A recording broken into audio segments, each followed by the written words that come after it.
राधे राधे मित्रों आप लोग राधा कृष्ण के अपकमिंग एपिसोड में देखेंगे कि कृष्ण राधा से कहता है, मना तो नहीं कर सकता हूँ, मैंने तुम्हें वचन दिया है कि जो भी तुम कहोगी वो मैं करूँगा, अब तुम्हारी बात माननी ही तो पड़ेगी। फिर आप लोग आगे देखेंगे कि महारानी अस्थि अक्रूर से कहती है, मुझे ऐसा आभास हो रहा है कि यहाँ पे कुछ दिव्य घटना घटी है, किंतु हम वो दृश्य नहीं देख पाए हमारे कुकर्मों के कारण, किंतु मुझे इस कृष्ण से अति शीघ्र मिलना है। फिर आप लोग आगे देखेंगे कि राधा कृष्ण से कहती है, हमारी अष्ट सखियाँ हमारी वास्तविक रूप के विषय में जाने। तो कृष्ण कहता है, दाव के अतिरिक्त कोई भी व्यक्ति हमारे सत्य स्वरूप से परिचित होता है तो उसका परिणाम उचित नहीं होगा। तो राधा कहती है, तुम मेरी इच्छा पूर्ण कर रहे हो कि नहीं? तो कृष्ण का राधा से कहता है, पुनः एक बार सोच लो।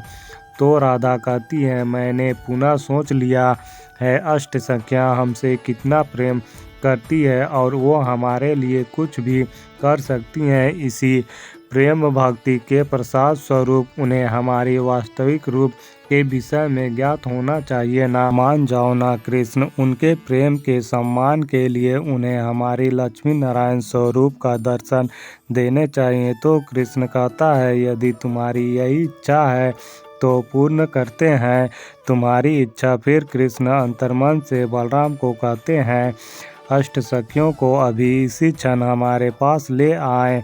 फिर आप लोग आगे देखेंगे कि विशाखा बलराम से कहती है, क्या हुआ दाव, क्यों अचानक रुक गए? तो बलराम अष्ट सखियों से कहता है, क्योंकि हमें वन की ओर जाना है। तो ललिता कहती है, वन की ओर, किंतु क्यों? तो बलराम अष्ट सखियों से कहता है, चलो तो वहीं सब पता चल जाएगा। फिर आप लोग आगे देखेंगे कि बलराम और अष्ट सखियाँ कृष्ण और के पास पहुँचते हैं। तो विशाखा कहती है, यहाँ तो सिर्फ राधा और कृष्ण है, अगर इनसे ही मिलवाना था तो पहले ही कह देते। हम सोचने लगे कि किससे मिलवाने ले जा रहे हैं। तो बलराम कहता है, कुछ समय प्रतीक्षा करो और स्वयं सब कुछ अपने आप ज्ञात हो जाएगा कि मैं यहाँ तुम सबको किससे मिलवाने ले आया हूँ। तो विशाखा कहती है, अर्थात तभी कृष्ण राधा से कहती है, क्या तुम सत्य में ये करना चाहती हो? तो राधा कहती है, हाँ। फिर राधा अष्ट सखियों से कहती है, तुमने हमसे अत्यंत प्रेम किया है और विश्वास भी किया है, इसलिए अब समय आ गया है कि हम तुम पर विश्वास दिखाएं। हम एक ऐसा सत्य बताने जा रहे हैं जो दाव के अतिरिक्त और कोई नहीं जानता है, हमारी माता पिता भी नहीं, जिनकी भागीदारी तुम सब भी बनोगी। तो ललिता राधा से कहती है, ऐसा कौन सा सत्य है? तो राधा कहती है, बताती हूँ, किंतु उससे पूर्व तुम सबको वचन देना होगा कि ये सत्य किसी को भी भनक तक नहीं लगनी चाहिए। तो अष्ट सखियाँ वचन देती है।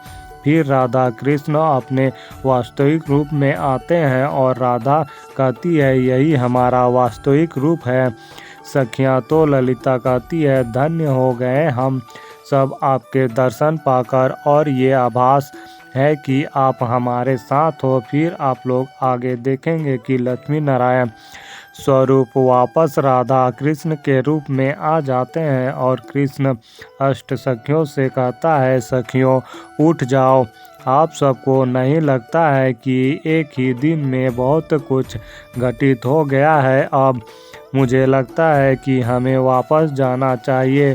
फिर कृष्ण बलराम से कहता है कि अष्ट सखियों को उनके घर तक छोड़ दे।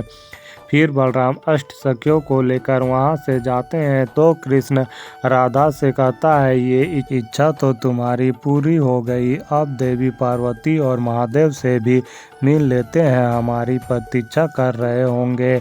फिर आप लोग आगे देखेंगे कि महाराज कंस अपने सैनिक के साथ अभ्यास कर रहा होता है। तो महारानी प्राप्ति कंस से कहती है, कीजिए आक्रमण महाराज, सोचिए कि आपके सामने सैनिक नहीं कृष्ण खड़ा है, आपको उसका वध करना है, आपको उसके मृत्यु का उत्सव करना है। मथुरा में फिर कंस सैनिक का वध करने वाला होता है तो प्राप्ति रोक लेती है और कहती है, आप अपने सैनिक पर विजय पाए हैं, शत्रु पर नहीं। आपका शत्रु अभी भी जीवित है और वो वहाँ प्रसन्नता से अपना जीवन व्यतीत कर रहा है। आपको एक नई योजना बनानी होगी। तो कंस कहता है, बस एक बार अक्रूर लौट आए, फिर हम देखते हैं कि कौन कौन हमारा साथ दे सकते हैं। फिर आप लोग आगे देखेंगे कि अक्रूर अस्थि से कहता है, अब हमें मथुरा के लिए प्रस्थान करना चाहिए, इससे पहले